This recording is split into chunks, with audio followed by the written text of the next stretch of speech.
Барлықтарыңызға сәлем, сіздермен бірге мен Жаннұр. Бұл видеода сіздерге ірімшік және сүзбе қосылған өте дәмді тойымды вафлидің рецептімен бөлісемін. Таңғы асқа не болмаса түскі асқа жасауға өте керемет кетеді, өте оңай жасалады. Құрамына келетін болсақ, бізге сүзбе, ірімшік, ұн, жұмыртқа және аскөк керек болады. Бірақ та аскөкті қосу міндетті емес. Алдымен ыдысымызға сүзбені және ірімшікті саламыз. Екеуін жақсылап шанышқымен араластырып аламыз.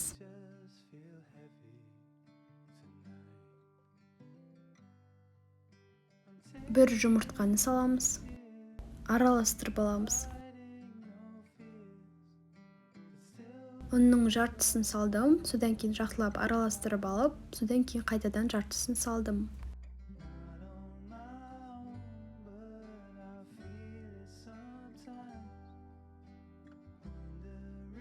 Аскөктің мөлшерін өз қалауыңызша салсаңыздар болады, бірақ аскөк өте жақсы дәм береді. Осымен біздің вафлиіміздің қамыры дайын.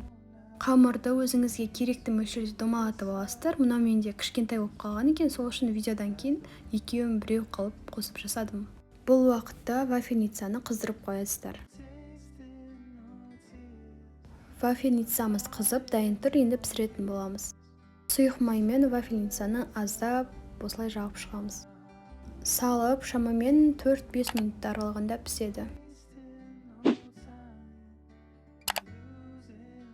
Кішкентай шариктермен осылай кішкентай болып шығады екен.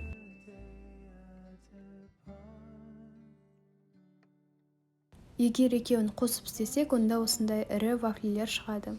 Силиконды күрекше емес, шанышқымен алсаңыздар өте тез алынады. Осылай қалған барлық қамырдан вафлилар жасап шығамыз.